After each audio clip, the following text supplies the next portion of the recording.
ये अनपढ़ सास की कहानी। ममता ने अपने बेटे को पढ़ा लिखा कर बड़ा आदमी बनाया। अब वो शहर में अपने परिवार के साथ रहता है। एक दिन ममता का बेटा रोहन अपनी पत्नी आलिया से कहता है, अरे आलिया, सुनो, माँ अब से गांव में नहीं रहेगी। वो हमारे साथ यहीं रहेंगी शहर में। उनका कमरा आज नौकर से बोलकर अच्छे से साफ करवा देना। ओह, आज तो मेरी किटी पार्टी है, फिर मुझे जिम और फिर शॉपिंग। ठीक है, कल करवा दूंगी। अ, अच्छा, लेकिन माँ के सामने ये कपड़े नहीं चलेंगे। हाँ, तुम्हें साड़ी या सूट पहनना होगा। अरे बिल्कुल भी नहीं। मेरे मम्मी पापा ने इतना पैसा लगाकर शादी इसलिए नहीं की थी कि मैं अपनी मर्जी के कपड़े पहन ओढ़ भी ना सकूं। अरे चलो, गुस्सा मत हो, लेकिन कुछ दिन तो माँ की खुशी के लिए कर सकती हो ना। लेकिन आलिया मानती नहीं। माँ आती है सिंपल सी साड़ी, झोला और चप्पल पहनकर। अरे रोहन, मैं इनके साथ कैसे रहूंगी? मेरी फ्रेंड्स क्या कहेंगी? ये तो पूरी गंवार लग रही है। आलिया, माँ गांव में रहती थी इसलिए ऐसी हैं। तुम आज ही माँ के साथ जाकर उनकी पसंद की शॉपिंग करवा देना। इनके साथ घर के अंदर रहना मुश्किल है, बाहर तो मैं कभी भी ना जाऊं। रोहन को आलिया पर गुस्सा आ जाता है। माँ, ओ माँ। हाँ बेटा। वो माँ को ले जाने के लिए उनका हाथ पकड़ता है कि अरे माँ, तेरे हाथ अभी तक इतने कड़े हैं, तूने इसका कोई इलाज नहीं किया? अरे बेटा, इसका कोई इलाज नहीं। वैसे भी मुझे कोई शर्म नहीं कि मेरे हाथ मुलायम नहीं है, क्योंकि इन्हीं हाथों से मेहनत कर मैंने तुझे बनाया है बेटा। अगले दिन माँ, मैं ऑफिस जा रहा हूँ। कुछ लाना हो तो आलिया को बोलकर फ़ोन करवा देना। रोहन के जाने के बाद, आप ना आज कमरे में ही रहिएगा, घर में पार्टी है, मेरी सहेलियां आ रही हैं, मैं उन लोगों के सामने आपको नहीं ला सकती हूँ। ठीक है बहू, लेकिन तुम कहो तो मैं कुछ खाने को बना दूँ तुम लोगों की पार्टी के लिए। वो लोग सिर्फ कॉन्टिनेंटल या थाई फूड ही खाते हैं। कोई बात नहीं, कभी इंडियन खिलाने वाला कोई मिला नहीं होगा ना।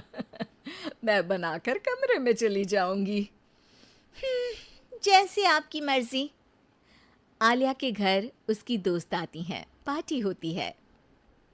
अरे वाह आलिया, ये क्या है खाने में? बड़ा ही स्वादिष्ट है यार, इसकी रेसिपी मुझे चाहिए। हाँ, और ये दाल, ओ माय गॉड, मैंने तो किसी 5 स्टार में भी ऐसी दाल नहीं खाई है यार। तू कुक को यहाँ बुलाना।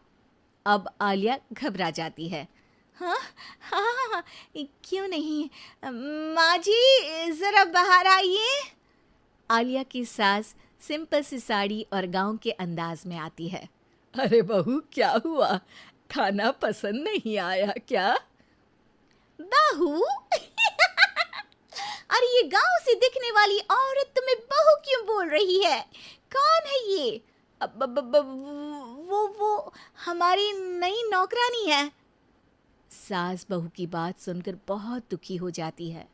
वो सर झुकाकर जा ही रही होती है कि एक सहेली बोल पड़ती है। अरे कहाँ जा रही हैं माँ जी? वो उठकर उनके पैर छूती है। जीती रहो बेटा। क्या है ना, आपकी शक्ल बिल्कुल मेरी माँ जैसी है।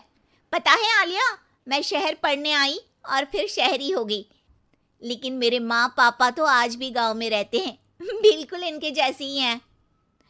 आप यहाँ बैठिए ना आंटी, आप सच में बड़ी खूबसूरत है और आपके हाथ का खाना तो लाजवाब है। काश ये मेरी सास होती। सभी सहेलियां सास को घेर कर बैठ जाती हैं और उनसे खाने की रेसिपी पूछ रही होती है कि तभी घर की बेल बजती है और रोहन आता है। अरे क्या बात है, आज आप लोग हमारे घर में? और ये लोग तो मुझे आलिया से ज्यादा माँ की सहेलियाँ लग रही हैं। क्या ये आपकी माँ है? लेकिन आलिया ने तो कहा कि ये उनकी नौकरानी है और इन्होंने भी नहीं बताया। वो नहीं बताएंगी, क्योंकि उनके लिए बच्चों की इज्जत और उनकी खुशी सबसे पहले है। मुझे माफ कर दो, मुझे इन्हें तुम लोगों से मिलवाने में शर्म आ रही थी कि तुम लोग क्या कहती? अरे अब तो हमें शर्म आ रही है कि तुम हम लोगों की सहेली हो।